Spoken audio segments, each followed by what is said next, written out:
Tu te poses sûrement la question, alors quel type d'investissement immobilier choisir? Ça tombe bien, on en parle dans cette vidéo. Je te dis à tout de suite.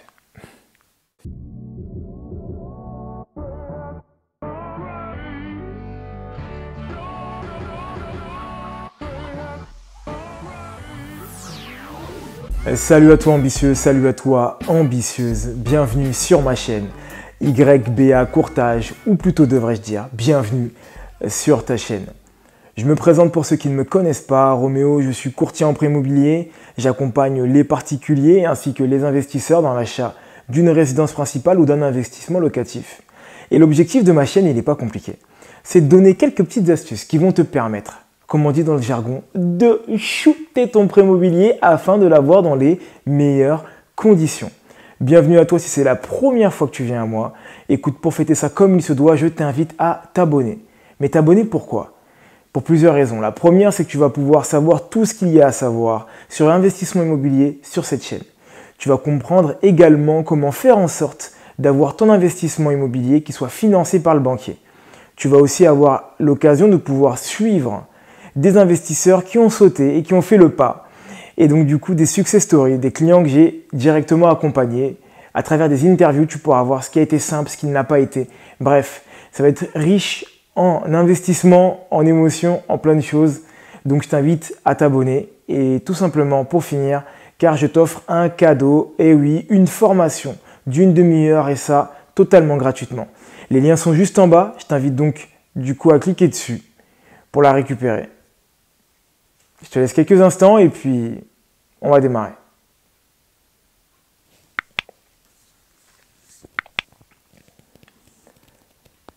Ça y est, c'est bon, je pense que tu viens tout juste de t'abonner. Félicitations à toi. Comme je viens de te le dire, nous allons parler de quel type d'investissement immobilier choisir. Il y en a tellement, il y a toujours des nouvelles méthodes qui ressortent, mais on va essayer d'être assez terre à terre et de parler des investissements un peu plus classiques qu'on a l'habitude de connaître, en tout cas en immobilier. Dans cette vidéo, je vais donc t'expliquer les avantages et les inconvénients de chacune ou de chacun d'entre eux et également comment le banquier va l'interpréter. C'est ce qui est aussi important à travers cette chaîne. On va se baser donc du coup sur une situation qui va être assez simple. On ne va pas parler de tout ce qui va être imposition, on ne va pas parler de ce qui va être travaux, sinon on n'en parlera que très simplement, juste pour pouvoir identifier certains points ou certaines caractéristiques qu'un type d'investissement pourrait demander plus qu'un autre. Et ensuite, tu feras le choix toi-même, donc à savoir quel type d'investissement est le plus intéressant.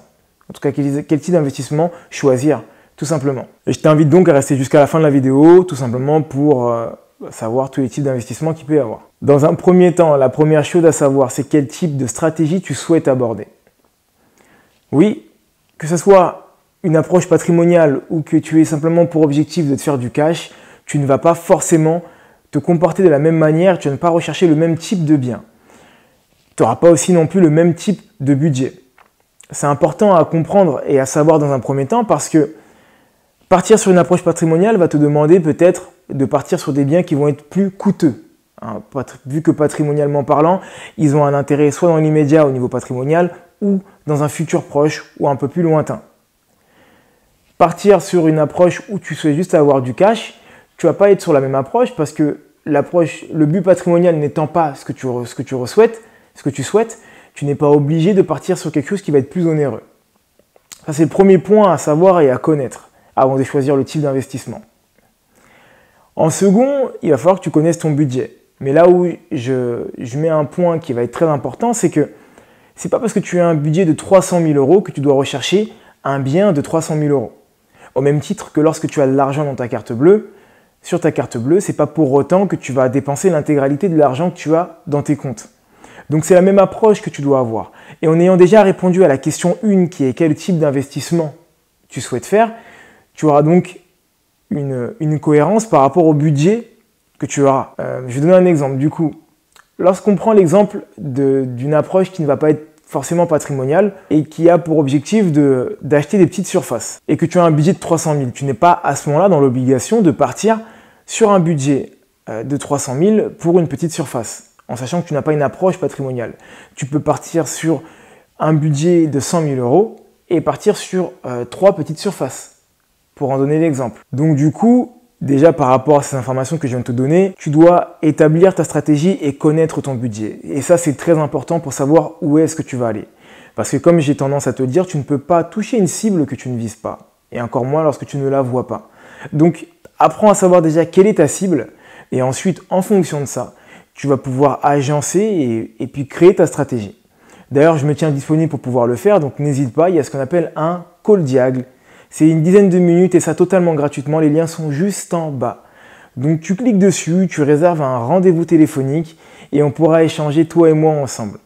C'est totalement gratuit, je viens de te le dire à l'instant. Partons sur un premier type d'investissement qui va donc être l'achat-revente.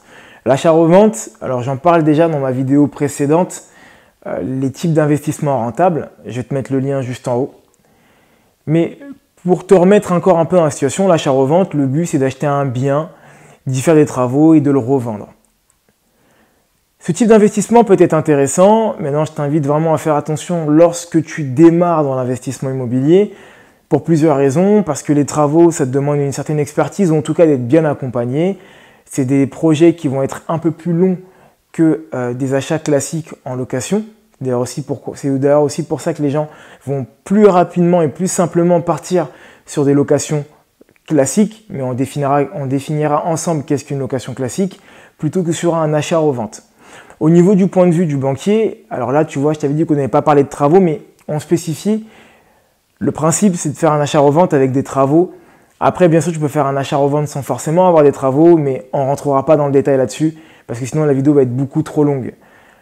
Donc dans l'idée où tu as donc des travaux, n'oublions pas que c'est à rajouter dans ton budget, c'est un inconvénient, et ça peut aussi faire peur aux banquiers, parce que tu vas donc acheter un bien qui va être délabré, ou qui va être en mauvais état, ou qui peut être juste à rénover très rapidement, mais le banquier n'ayant pas une expertise dans l'immobilier, n'étant peut-être pas investisseur lui-même, il va se dire que c'est un gros pari qu'il fait en fait, premièrement.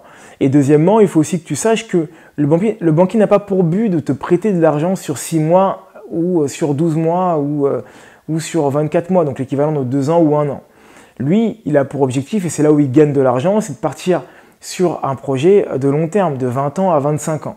C'est pour ça que je t'invite donc du coup à essayer d'être le plus transparent possible avec ton banquier. Tout va dépendre de la relation que tu vas avoir avec lui, ou comme je te l'ai dit une fois de plus, n'hésite pas à revenir vers moi à travers le call diag afin qu'on puisse échanger sur la stratégie qui va être la plus adaptée par rapport à ta situation. Nous parlions donc de l'achat-revente en numéro 1, on va parler donc en numéro 2 de la location meublée. Alors la location meublée, ça va être ce qu'on va appeler donc une location qui va être classique. Le but de la location meublée, c'est comme tu l'entends, c'est de louer un bien avec des meubles à l'intérieur. L'intérêt de la location meublée, c'est que concrètement, tu vas être dans la prestation de qualité. Donc tu vas pouvoir proposer quelque chose à tes clients. D'accord ? Je ne les appelle pas des locataires, mais j'appelle bien ça des clients. Donc il faut vraiment que tu aies cette approche-là, c'est du business. D'accord ?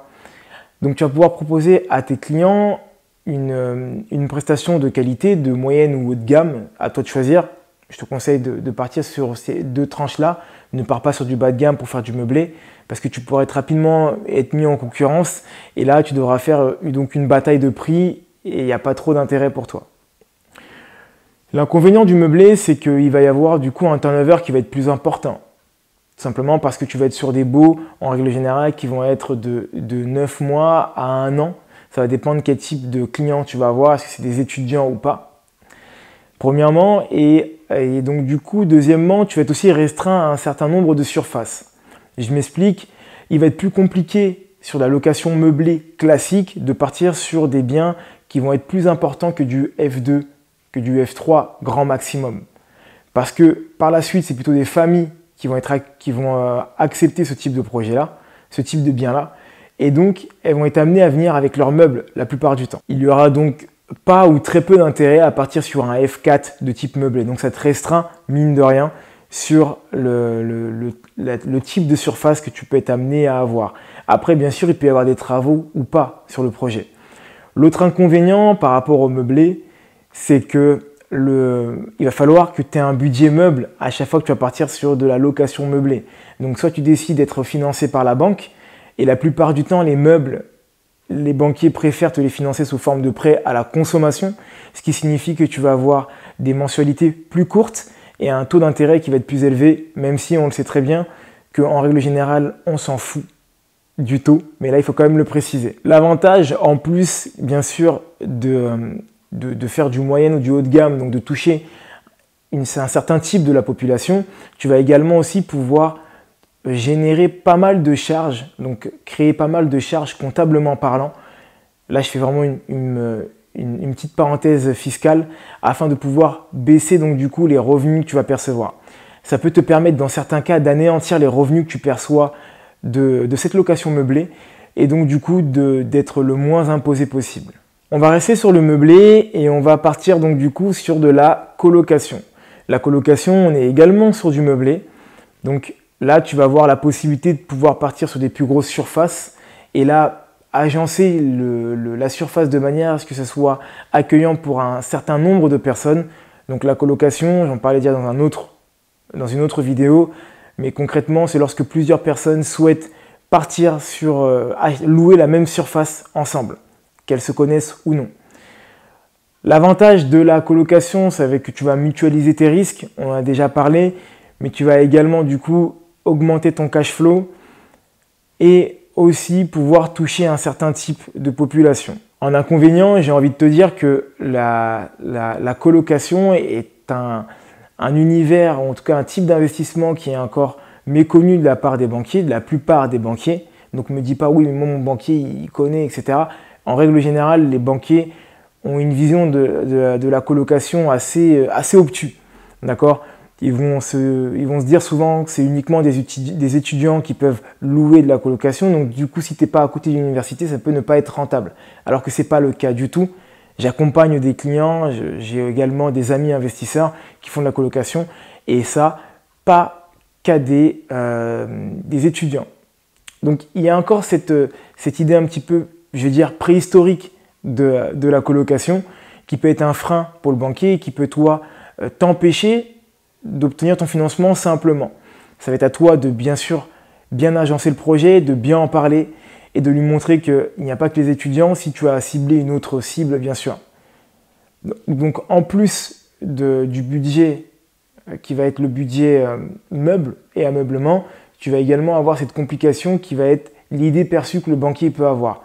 Après bien sûr tu peux avoir un turnover aussi qui peut être assez important, mais en avantage, comme je te l'ai expliqué tout à l'heure et je te le redis, tu as une mutualisation du risque, on y arrive, qui n'est pas indéniable et qui peut être très confortable lorsque tu démarres dans l'investissement et que tu es un petit peu frileux à l'idée de le faire. Et pour finir par rapport à la colocation, ça va te restreindre à un certain type de surface. Donc tu ne peux pas partir sur un F2, très naturellement tu l'auras compris. Donc tu vas devoir partir déjà sur du F3 au minimum et plus, bien sûr, si infinité. Et je rajouterais également que mécaniquement, le prix d'achat et d'acquisition ne va pas être le même lorsque tu vas partir sur de la colocation. On continue et on va parler donc de la location courte durée. La location courte durée, elle a une approche qui va être différente. Tu loues à la nuitée, tu vas avoir un turnover qui va être juste démentiel, mais c'est le principe même de la location courte durée.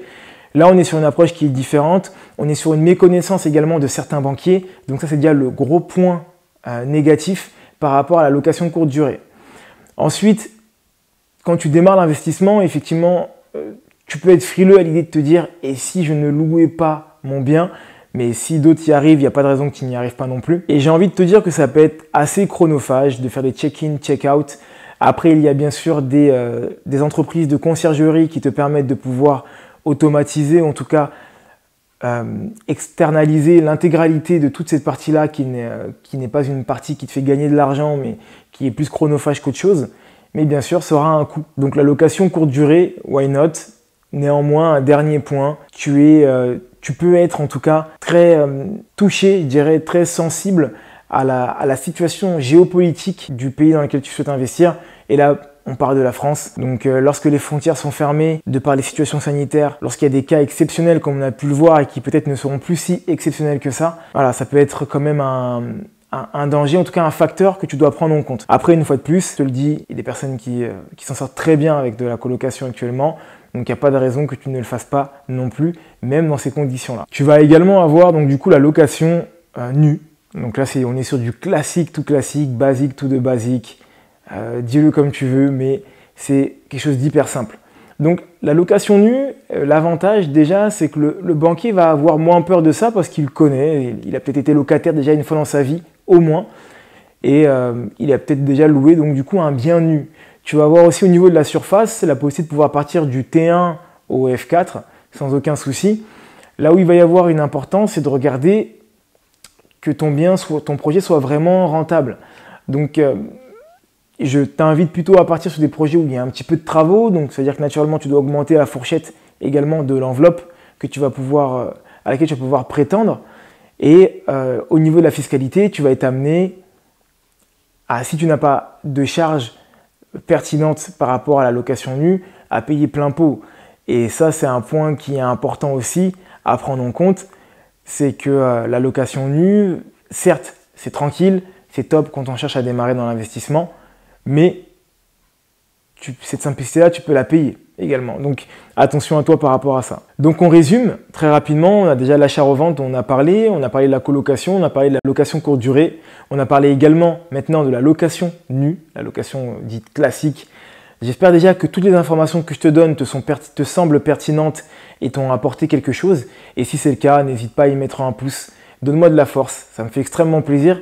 Et je tiens encore à remercier le nombre de personnes qui s'abonnent de plus en plus. Tu vas également avoir un autre type d'investissement. C'est un investissement que je ne maîtrise pas du tout parce que j'ai aucune appétence là-dessus. Mais il existe quand même et il vaut ce qu'il vaut, donc on doit en parler. C'est la sous-location. Alors, en sous-location, pour moi, l'intérêt premier, c'est de ne pas avoir à passer par le banquier. Donc du coup, tu ne demandes pas de financement à proprement dit pour pouvoir acheter un bien parce que tu n'es pas propriétaire de ce bien-là. C'est ce qui est pour moi le gros inconvénient. Après, une fois de plus, comme on a parlé en tout début de vidéo, quelle est ta stratégie? Est-ce que tu vas avoir une approche patrimoniale ou est-ce que tu veux juste faire du cash? Si tu veux juste faire du cash, peut-être que la sous-location peut être une stratégie qui peut être abordable et totalement bénéfique pour toi parce que tu n'as pas pour objectif d'avoir un patrimoine, en tout cas sur le territoire français, peut-être que c'est à l'étranger. Et à ce moment-là, la sous-location peut être quelque chose d'intéressant. Il va falloir que tu te mettes d'accord avec le propriétaire. Donc, il va falloir trouver le propriétaire avec lequel tu vas devoir te mettre d'accord. Il y a des baux bien particuliers à signer avec le propriétaire et avec tes locataires ou ton locataire que tu vas avoir. Donc, il y a quand même une spécificité, une technicité, je dirais, à avoir sur ce type d'investissement, si on peut l'appeler comme ça. Et pour finir, c'est quelque chose qui n'est pas forcément chronophage, qui n'est pas forcément pécunier. Tout dépend du type d'investissement que tu vas avoir par rapport du type de projet que tu veux faire par rapport à la sous-location. Donc, si tu veux t'essayer à l'immobilier sans vraiment te prendre énormément de risques, la sous-location, pourquoi pas. Par contre, tu l'auras compris, si tu n'arrives pas à trouver de locataire, tu devras payer les mensualités. Donc après, charge à toi de faire tes petits calculs par rapport à ça. Et voilà, c'est la fin de cette vidéo. J'espère qu'elle t'aura plu. Si c'est le cas, n'hésite pas à la balancer à un grand nombre de personnes pour que tout le monde puisse en bénéficier un maximum. Mets-y des commentaires si tu penses à un autre type d'investissement auquel j'aurais pas parlé ou si tu aimerais réagir à un investissement sur lequel j'ai parlé. Je tenais encore à vous remercier au nombre de personnes qui s'abonnent de plus en plus. C'est cool, ça me fait plaisir. Le travail, ça finit par payer. Donc encore merci à vous. Partagez un maximum, je dirais plutôt, les vidéos à des personnes à qui ça peut servir. Donc voilà, encore merci pour le boost, c'est cool. Et ambitieux, je te souhaite une excellente journée ou une excellente soirée. En vrai, peu importe à quel moment tu regardes cette vidéo. Tout ce que je peux te dire, c'est de continuer à croire en toi et à te former. Bye.